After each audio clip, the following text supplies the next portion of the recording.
बिस्मिल्लाह बिस्मिल्लाह इन्नल हम्दुलिल्लाह नहमदुहु व नस्तईनुहु व नस्तगफिरुहु व नऊज़ु बिल्लाहि मिन शुरूरि अनफुसिना व मिन सय्यिआति अमालिना मन यहदिहिल्लाहु फला मुदिल्ल लहु व मन युद्लिल फला हादिय लहु व अशहदु अल्ला इलाहा इल्लल्लाहु वहदहु ला शरीका लहु व अशहदु अन्ना मुहम्मदन अब्दुहु व रसूलुहु अम्मा बाद फ़इन्न खैरल हदीसि किताबुल्लाह व खैरल हदी हदी मुहम्मदिन सल्लल्लाहु अलैहि वसल्लम व शर्रुल उमूरि मुहदसातुहा व कुल्लु मुहदसातिन बिदअह कुल्लु बिदअतिन दलाला व कुल्लु दलालातिन फिन्नार। আসসালামু আলাইকুম ওয়া রাহমাতুল্লাহি ওয়া বারাকাতুহু। আমরা যে বইটা পড়তেছি আপনাদের আগেই বলছি, বইটার নাম হচ্ছে অথরিটি অ্যান্ড ইম্পর্টেন্স অফ সুন্নাহ। বাংলার নাম আমরা চেঞ্জ করে বাংলায় যেটা রাখছি সেটা হচ্ছে সুন্নাহর কর্তৃত্ব ও মর্যাদা। দলিল হিসাবে সুন্নাহর গ্রহণযোগ্যতা, এটা এক্সটেনশন। মেইন নামটা হচ্ছে সুন্নাহর কর্তৃত্ব মর্যাদা, আর দলিল হিসাবে শরিয়ার দলিল হিসাবে ইসলামের দলিল হিসাবে সুন্নাহর গ্রহণযোগ্যতা। এখানে আমরা গতদিন যেটুকু পড়ছিলাম তার পরের অংশে আসতেছে যে সুন্নাহর কর্তৃত্ব ও এই অভিব্যক্তিতে কর্তৃত্বের অর্থ কি, আর সুন্নাহ শব্দগুলির কর্তৃত্ব সুন্নাহ এই দুটো শব্দের অর্থ কি, কর্তৃত্বের অর্থ কি আর সুন্নাহর অর্থ কি, এটা হবে আমাদের এই অংশের আলোচনা। ইসলামী আইনতত্ত্ব অনুযায়ী আল্লাহ হচ্ছেন একমাত্র আইনদাতা। আল্লাহ হচ্ছেন একমাত্র সকল আইনের উৎস বা একমাত্র আইনদাতা আল্লাহ। সুন্নাহকে আমরা আইনের শরিয়ার সেকেন্ড উৎস বা শরিয়ার আরেকটা উৎস বা ডুয়েল সোর্সের একটা মনে করি। তার কারণ আল্লাহ বলছেন বলে মনে করি, আল্লাহ যদি না বলতেন আমরা মনে করতাম না। সুতরাং সবকিছু আবার ফিরে যায় আল্লাহর কাছে, বা আল্লাহ একমাত্র আইনদাতা, সেই ব্যাপারে ফিরে যায়। এবং আল্লাহ আইন দিতে গিয়ে বলছেন যে রসুলকে মানলো সে আল্লাহকে মানলো। সুতরাং আমরা রসুলের কথাটাকে আল্লাহর কথা অনুযায়ী ওই পর্যায়ের স্থান দেই যে পর্যায়ে আমরা দিয়ে থাকি সুন্নাহ বা আহলে সুন্নাহ জামাত যে পর্যায়ে গণ্য করে সেটাকে।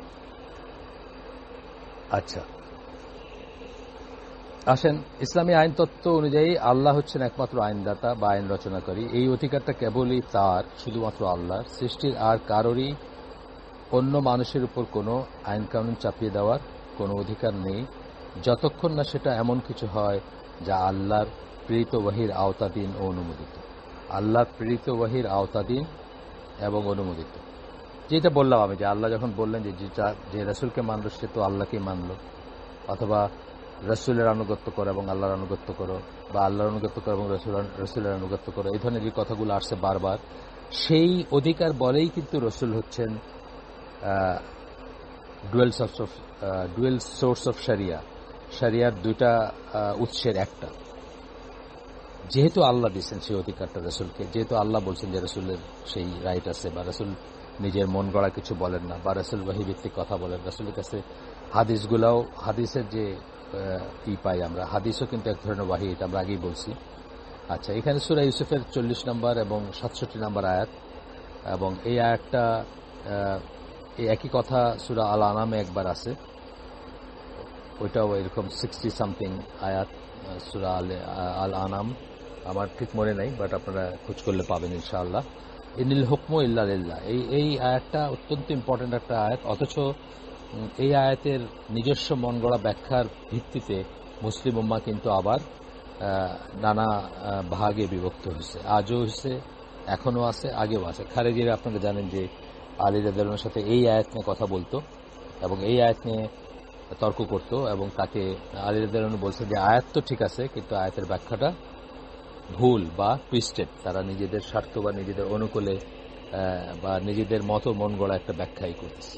যাই হোক, সেটা ডিফারেন্ট জিনিস, কিন্তু এই আয়াতটা খুব ইম্পর্টেন্ট আয়াত, আপনারা মনে রাখবেন। ইনিল হুকমু ইল্লা লিল্লাহ, মানে আদেশ এবং শাসন কেবলই আল্লাহর। কথা ঠিক আছে,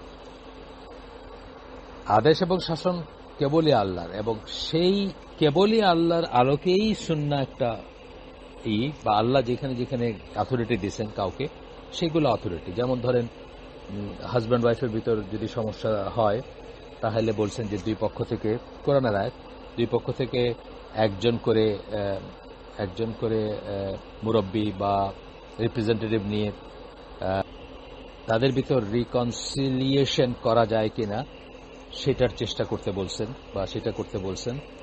তো এই যে ব্যাপারটা, যখন তারা আরবিট্রেশনটা করতেছে সেটা কিন্তু আল্লাহর ইচ্ছা অনুযায়ী, আল্লাহর নির্দেশ অনুযায়ী, আল্লাহর অনুমোদন অনুযায়ী করতেছে। এখানে আরবিট্রেশনকে আল্লাহর আইনের বিরুদ্ধ বলে মনে করার কিছু নাই, আনটিল আনলেস তারা এমন কিছু বলে যেটা শরিয়ার বিরুদ্ধে যায়, সেটা আলাদা কথা। কিন্তু তাদেরকে সেই রাইট, এই যে দুজন রিপ্রেজেন্টেটিভ যে একটা সালিশ করবে, এই রাইটটা কে দিলেন? আল্লাহ দিচ্ছেন এই রাইটটা তাদের, তাই না? এইরকম আর কি, এইভাবে বুঝতে হবে। এরপর বলতেছেন, কিন্তু আল্লাহর আইন ও শাসন বিভিন্ন মাধ্যম বা সূচক দ্বারা জানা যায়। কোরআন ও আল্লাহর বাণী যেমন তাদের একটি, রাসূল সাল্লাল্লাহু আলাইহি সাল্লামের সুন্নাহও সেরকম আরেকটি মাধ্যম। আরবি ভাষায় হুজ্জা শব্দটির অর্থ হচ্ছে একটা নির্দেশনা, সুনির্দিষ্ট প্রমাণ।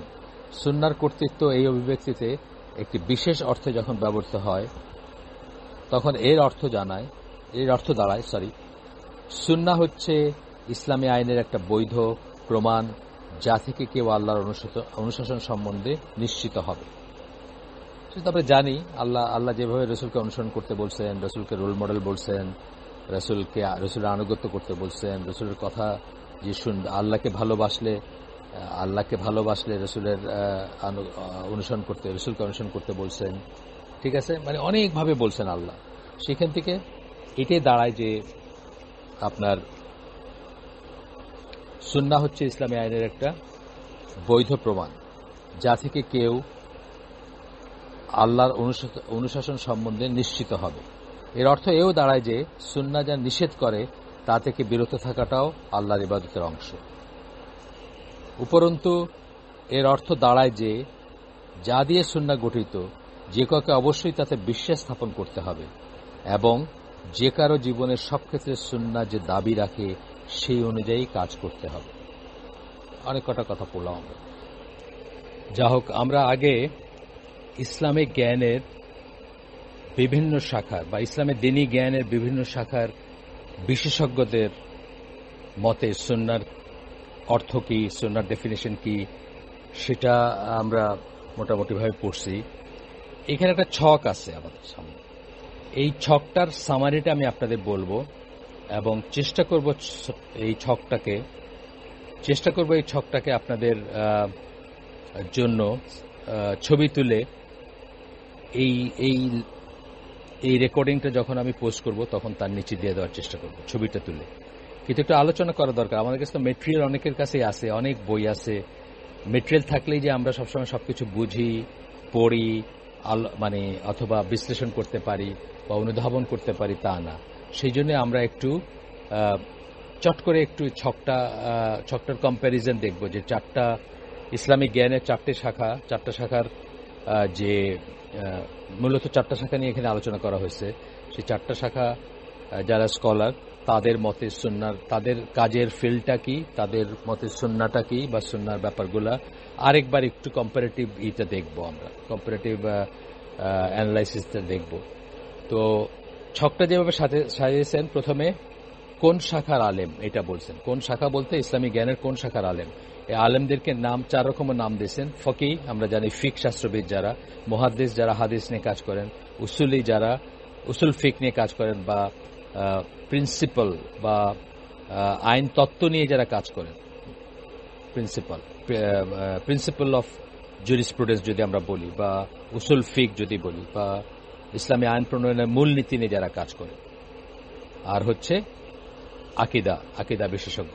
এই চারটা আমরা বলছিলাম। এদের নিয়ে আমরা জাস্ট চট করে একটা ছকের মতো আছে, সেই ছকটা আপনাদের জন্য আমি বলছি যে ছবি তুলে পাঠাবো ইনশাল্লাহ। কিন্তু এই ছকটাতে কি বলতেছেন সেটা আমরা চট করে একটু বলি। শাখার মূল বিবেচ্য বিষয়, মানে এই যে শাখাগুলো বললাম, ফিক, হাদিস, উসুল ফিক এবং আকিদা, এই চারটার তাদের মূল বিবেচ্য বিষয়গুলো কি।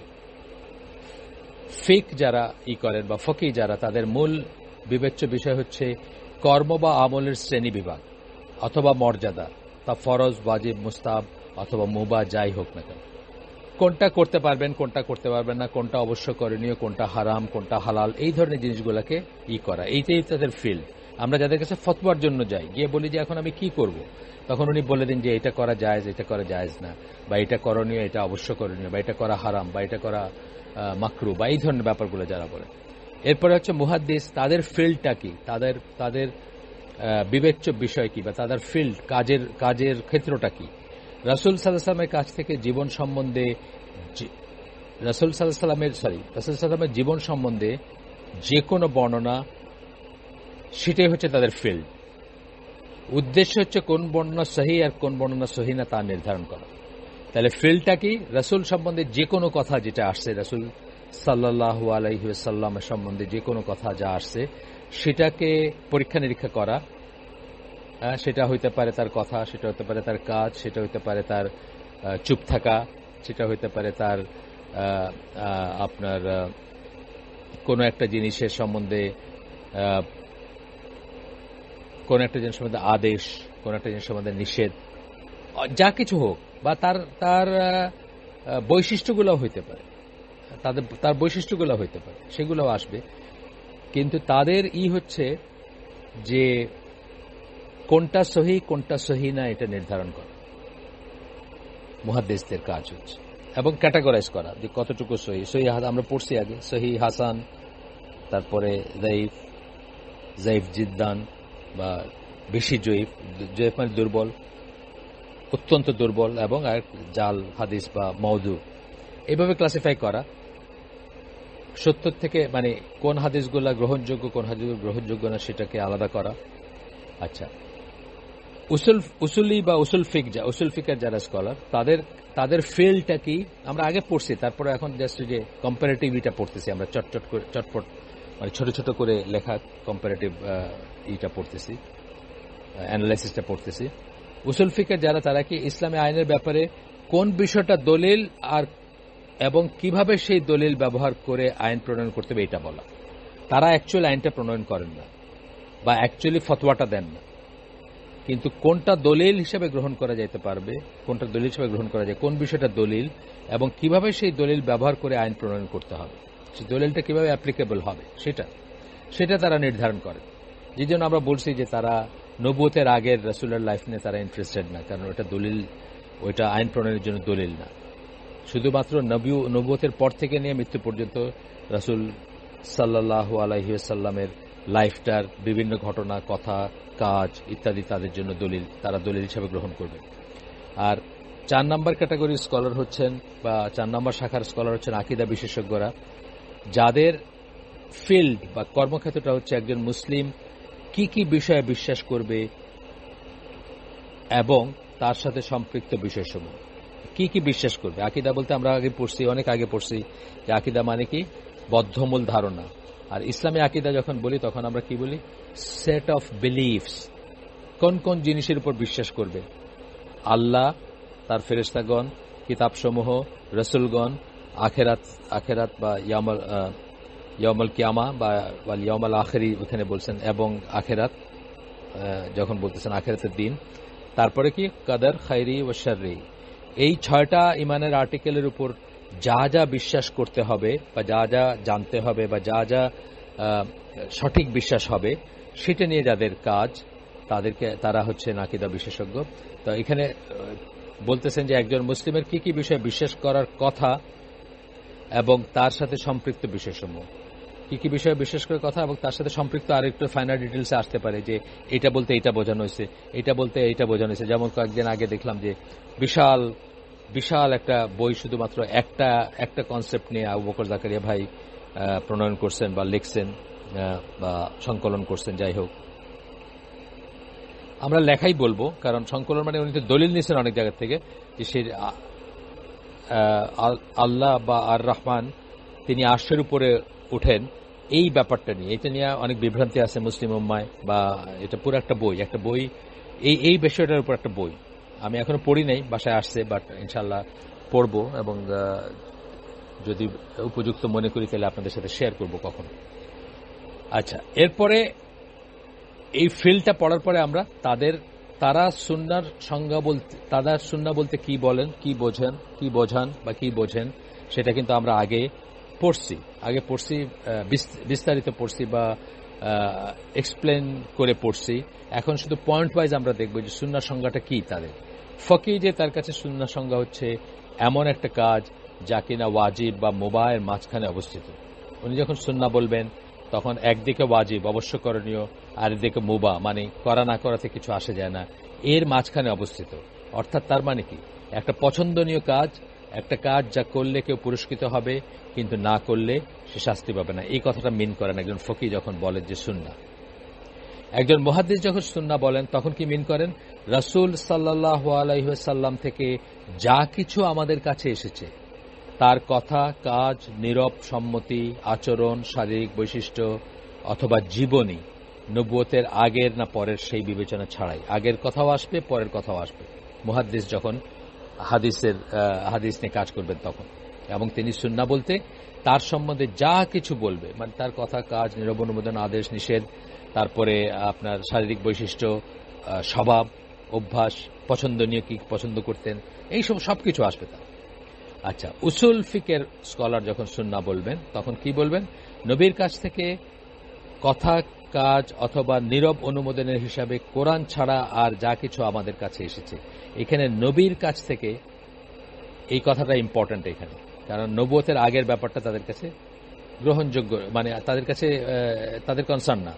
কিন্তু আমরা মুহাদ্দিসদের কথা কি জানলাম, যে নবুয়তের আগেরটাও তাদের কাছে তাদের সাবজেক্ট বা তাদের গবেষণার বিষয় বা তাদের ফিল্ড। কিন্তু উসুল ফিকের যাদের, আগেই বলছি আমি, আবার বললাম এটা, তা নবুয়তের পরে রাসূল সাল্লাল্লাহু আলাইহি ওয়াসাল্লামের কাছ থেকে কথা, কাজ অথবা নীরব অনুমোদন হিসেবে কোরআন ছাড়া আর যা কিছু আমাদের কাছে আসছে সেটাই হচ্ছে উসুল ফিকের বা উসুলিদের ফিল্ড বা উসুল ফিকের ডেফিনিশনের সুন্নাহ। মাফ করবেন, উসুল ফিকের ডেফিনিশন সুন্নাহ মানে উসুল ফিকের কেউ যখন বা উসুলি যখন সুন্নাহ বলবেন তখন উনি বোঝাবেন নবুয়তের পরে নবীর কাছ থেকে কথা, কাজ অথবা নীরব অনুমোদন হিসাবে কোরআন ছাড়া আর যা কিছু আমাদের কাছে আসছে। এবং এটা বুঝতে হবে নবী হিসাবে উনি যে কথাগুলো বলছেন যেগুলার আইনি গুরুত্ব আছে, যেগুলো উনি পার্সোনালি বলছেন ব্যক্তিগত হিসাবে, সেগুলোর আইনি গুরুত্ব নাই। আমরা এটা আগে আলোচনা করছি, দরকার আবার করব পরে।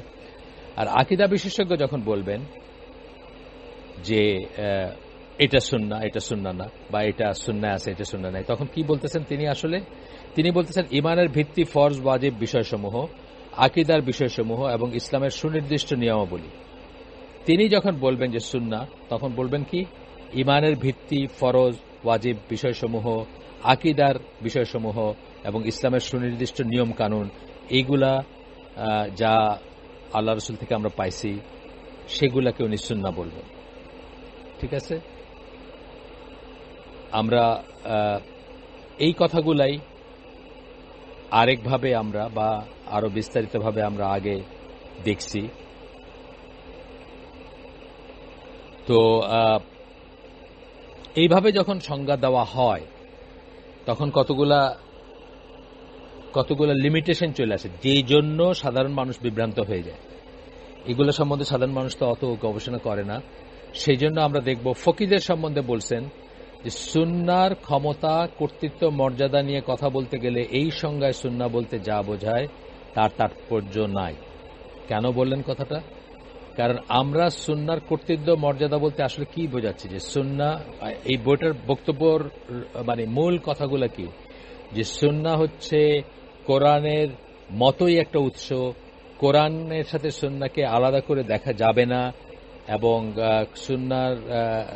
সুন্নাহ যে আমাদের জন্য শিরোধার্য, যখন সেটা আদেশ হবে আর যখন সেটা রিকমেন্ডেড হবে তখন সেটা প্রশংসনীয়। এই কথাগুলো যখন আমরা চিন্তা করতেছি যে সুন্নাহর কর্তৃত্ব এবং মর্যাদা, সুন্নাহর মর্যাদা এই সেন্সে কোরআনের প্যারালাল, কোরআনের সমান, এবং এই সেন্সে কোরআনের সমান এবং সমপর্যায়, সমান এবং সমপর্যায়। এই জন্য আহলে সুন্নাত জামা কি বলে, কোরআন ও সুন্নাহ বলে। আহলে সুন্নাত জামা কিন্তু প্রথমে কোরআন পরে সুন্নাহ কথাটা বলে না। তাহলে সেইখানে এটার খুব একটা তাৎপর্য নাই। কিন্তু তাৎপর্য নেই ফকিরা যেটা বলেন, ফিকহ শাস্ত্রবিদরা সুন্নাহ বলতে যেটা বলেন সেটা হচ্ছে, আমরা বলছিলাম, বিটুইন অব্লিগেটরি অ্যান্ড মুবাহ, যেটা অবশ্যকরণীয় এবং যেটা করা না করার কোনো কিছু আসে যায় না, এই দুইটার মাঝখানে, অর্থাৎ যেটা প্রশংসনীয় সেটা বোঝা। কিন্তু সুন্নাহর কর্তৃত্ব, মর্যাদার যে সাবজেক্টটা, সেটাতে কিন্তু আমরা ঠিক সেই জিনিসটা নিয়ে চিন্তা করতেছি না। আমরা চিন্তা করতেছি যে সুন্নাহ যে শিরোধার্য একটা ব্যাপার হইতে পারে, সুন্নাহ যে একটা আইনের উৎস, রাসূল সাল্লাল্লাহু আলাইহি ওয়াসাল্লাম যখন ইম্পারেটিভ কিছু বলছেন, আদেশসূচক কিছু বলছেন, সেটা যে আমাদের জন্য ফরজ হয়ে যায়, অবশ্যকরণীয় হয়ে যায়, সেই কথাটা এবং সেই সাথে সুন্নাহর ওভারঅল গুরুত্ব নিয়ে আমরা আলোচনা করতেছি। মুহাদ্দিসদের যে সংজ্ঞাটা, আল্লাহ রাসূল সাল্লাল্লাহু আলাইহি ওয়াসাল্লামের লাইফের যে কোনো বর্ণনা, নবুয়তের আগে হোক পরে হোক, সেটা তাদের ফিল্ড আমরা বলছিলাম, এবং সুন্নাহর সংজ্ঞাতে সেটা বলছিলেন তারা। এই সংজ্ঞা খুবই বিস্তারিত এবং এর ভিতর এমন বিষয় রয়েছে যেগুলো ঠিক কর্তৃত্বের ধারণার ভিতর অন্তর্ভুক্ত নয়। ঠিক আছে, রাসূল সাল্লাল্লাহু আলাইহি ওয়াসাল্লামের শারীরিক বৈশিষ্ট্য বলতেছেন, মাঝারি গঠনের ছিলেন, এটা তো সুন্নাহর কর্তৃত্বের কোনো ব্যাপার না। হ্যাঁ, শারীরিক বৈশিষ্ট্য বা জীবনী, অমুকের সাথে এখানে বিয়ে হয়েছিল, তাই না, এটা কিন্তু কর্তৃত্বের ভিতরে আসতেছে না। আচ্ছা, উসুল ফিকের এরা বলেন, যখন বলতেছেন যে সুন্নাহর ডেফিনেশন আমরা পড়লাম, যেটা একটু আগে পড়ছি, আমরা যখন সুন্নাহর কর্তৃত্বের কথা বলি তখন এটাই হচ্ছে সুন্নাহর সঠিক অর্থ। কর্তৃত্বের কথা বলি, কতটুকু অথরিটি আছে সুন্নাহ, যে অথরিটির উপর বেস করে আপনি একটা রাসূলের একটা কথা থেকে একটা আইন প্রণয়ন করতে পারতেছেন, একটা বিধান দিতে পারতেছেন, একটা দলিল নিতে পারতেছেন যে এই হাদিসে এই কথা বলছেন, সুতরাং এটা এরকম হবে। আজকে একটা জিনিস পড়লাম, বেশ মজা লাগছে, একজন ফরওয়ার্ড করছেন ইসলাম কিউর একটা ফতোয়া বা রুলিং, যাই হোক, তো বলতেছেন যে আল্লাহ রাসূল সাল্লাল্লাহু আলাইহি ওয়াসাল্লাম ওই কোন একজন মসজিদের ইমাম অথবা কোন একজন লিডারের, মানে বাইরের থেকে কেউ গিয়ে সেই লিডারের অবস্থানটা বা সেই মসজিদের ইমামতি যেন না করে until unless he is offered, মানে অ্যাজিউম করে যেন না নেয়, এই ব্যাপারে একটা হাদিস। আমি জাস্ট জেনারেল কথাটা বলতেছি, মানে হাদিসের এক্সাক্ট টেক্সট বলতেছি না, আমি শুধু ভাবার্থটা বলতেছি। এইটাকে এই করে বলতেছেন যে কোন লোকালয়ে যখন কেউ মারা যায় তখন সেই লোকালয়ের মসজিদের ইমামের হক হচ্ছে তার জানাজা পড়ানো। এখন সেই ইমাম যিনি মারা গেছেন তিনি যদি ওয়াসিয়ত করে যান, ইমাম যদি ভলেন্টারিলি তার এটা ত্যাগ করেন, তাহলে সেই ওয়াসিয়ত অনুযায়ী আরেকজন জানাজা পড়াবেন, তা নাইলে ইমাম পড়াবেন। দেখেন কোথা থেকে কোথায় নিয়ে আসছেন, মানে আল্লাহ রাসূল সাল্লাল্লাহু আলাইহি ওয়াসাল্লামের একটা হাদিস, সেটা আরেকটা ব্যাপারের ভিত্তি। এই যে কর্তৃত্ব, এই যে সুন্নাহর কর্তৃত্ব মর্যাদা, আমাদের সাবজেক্টটা, যে ওই হাদিসটাই এমন একটা মানে কমান্ড করে, এমন একটা অবস্থান সে হাদিসের, যে জন্য এখান থেকে আসতেছে যে জানাজার নামাজটা আল্লাহ রাসূল যেহেতু বলছেন যে বাইরের কেউ ইমামতি করবে না, মানে করবে না বলতে এখানে বোঝাইছেন যে বাইপাস করে তাকে হয়তো অনেক বড় আলেমও হইতে পারেন যিনি গেছেন ওই মসজিদে, বাট সেই মসজিদের ইমাম যদি নিজের থেকে তাকে অফার না করে যে আপনি নামাজটা পড়ান, আজকে আপনি ইমামতি করেন, তাইলে সেটা অ্যাজিউম করবেন না, যেটা আমাদের দেশে কিন্তু আমি দেখি অনেক সময় লঙ্ঘিত হয়, বুঝছেন না, সেটা খেয়াল করার ব্যাপার আছে। এবং সেটার উপর ভিত্তি করে বলতেছেন যে জানাজার নামাজ পড়ানো হকদার হচ্ছেন ওই ইমাম সবচেয়ে বেশি, যদিও বা এই ওয়াসিয়ত করে যান, অনেক সময় অনেকে ওয়াসিয়ত করেন তার ছেলে পড়াবে, তার অমুক পড়াবে, তার ভাই পড়াবে বা এটা সেটা, যদি সেই ইমাম ভলেন্টারিলি সেটা পরিত্যাগ করেন তাহলে ঠিক আছে, তা নাহলে তাকে জোর করে বা তাকে বাইপাস করে এটা করা যাবে। দেখেন কিভাবে একটা আসে। তাহলে উসুলিরা যেই সেন্সে বা উসুল ফিকের লোকরা, মানে উসুল ফিকের স্কলাররা, তারা যেই সেন্সে সুন্নাহ বলেন, এটাই হচ্ছে আমাদের এই বই, যেটা সুন্নাহর কর্তৃত্ব মর্যাদা, অথরিটি অ্যান্ড ইম্পর্টেন্স অফ সুন্নাহ। এই সুন্নাহর কর্তৃত্ব বলতে যা বোঝাচ্ছি আমরা, সেটা সবচেয়ে কাছে হচ্ছে ওনারা যে মিনিংটা বলে, সেই মিনিং ওনারা সুন্নাহর কি ডেফিনিশনটা দিয়েছিল আমরা বলছিলাম, আগে বিস্তারিত আলোচনা করছি, আজকে আরেকটু করি।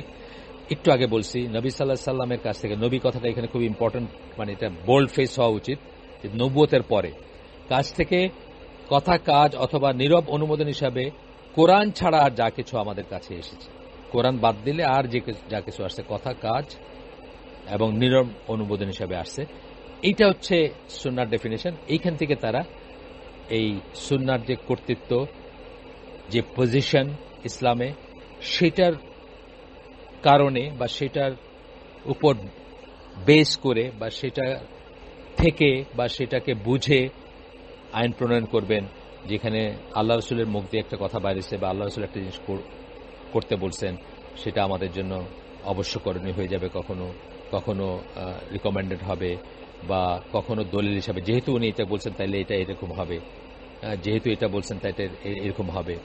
এবং এখানে অনেক ফাইনাল পয়েন্টস এসে যাবে, যেমন আল্লাহ রাসূল সাল্লাল্লাহু আলাইহি ওয়াসাল্লাম মৃত্যুর আগে আনসারদের প্রতি ভালো আচরণ করার নির্দেশ দিয়ে গেছেন কাদেরকে? মুহাজিরদেরকে, বা তার ক্লোজার সাহাবী যারা ছিলেন, ক্লোজ সাহাবী যারা ছিলেন তাদেরকে। এখান থেকে কিন্তু দলিল আসছে যে না বলে গেলেও আল্লাহ রাসূল ইঙ্গিত দিয়ে গেছেন যে কুরাইশরা বা মুহাজিররা, বা আরো একটু এক্সটেন্ড করলে আবু বকর রাদিয়াল্লাহু আনহু, যে আলটিমেটলি নেক্সট আল্লাহ রাসূলের পরে যে আমির হবেন বা কর্তৃত্বের অধিকারী হবেন, বা কুরাইশরা যা হবে, বা মুহাজিররা যা হবে, বা যারা হিজরত করে আসছে তারা হবে, এইটার ইঙ্গিত নিচ্ছেন এখান থেকে। মানে কত ফাইনাল পয়েন্টসে আসে, কিন্তু সেই কথাগুলো কিন্তু যখনই বুঝাই দেওয়া হয়েছে কাউকে, তিনি কিন্তু বুঝছেন যে এটা আমাদের জন্য গ্রহণযোগ্য, শিরোধার্য, বা আমাদের পালন করতে হবে, বা এটার এগেনস্টে, বা এটাকে বাইপাস করার কোনো রাস্তা নাই একজন মুসলিমের জন্য। ঠিক আছে, জাস্ট একটা উদাহরণ মনে আসলো হঠাৎ করে। আপনার পড়ে দেখেন হিস্ট্রি, যে ওইখানে ওই আনসারি সাহাবীদের অনেকে বলতেছেন প্রথমে যে দুইজন আমির হোক, মুহাজিরদের জন্য একজন, আনসারদের জন্য একজন, বা নানা রকমের প্রস্তাবনা আসতেছিল, মানে কে আমির হবেন, কে মুসলিম উম্মাহকে করবেন। আপনারা জানেন এটা নিয়ে অনেক অনেক সময় গেছে, অনেক বোঝাপড়া হয়েছে, কিন্তু ফাইনালি যখন এই কথাটা মনে করায় দেওয়া হয়েছে, তখন কিন্তু যারা আনসারি সাহাবী ছিলেন তারা বুঝছেন যে আসলে আল্লাহ রাসূল এটা বলে দিয়ে গেছেন এক ধরনের, বা ইঙ্গিত দিয়ে গেছেন, এবং তারা চুপ করে গেছেন।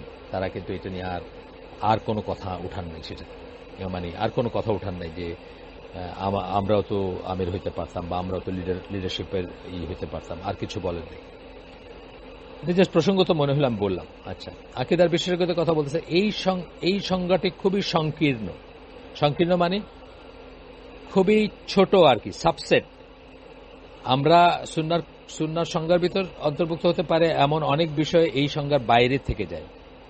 হ্যাঁ, তারা যেহেতু বলতেছেন ফরজ, ওয়াজিব, বিশ্বাসের ব্যাপারগুলা, ইসলামের সুনির্দিষ্ট নিয়মাবলী, এর বাইরে কিন্তু সুন্নাহর অনেক বিষয় থেকে যায়। এর বাইরে অনেক কিছু আছে না, ফরজ ওয়াজিবের বাইরে অনেক কিছু আছে না।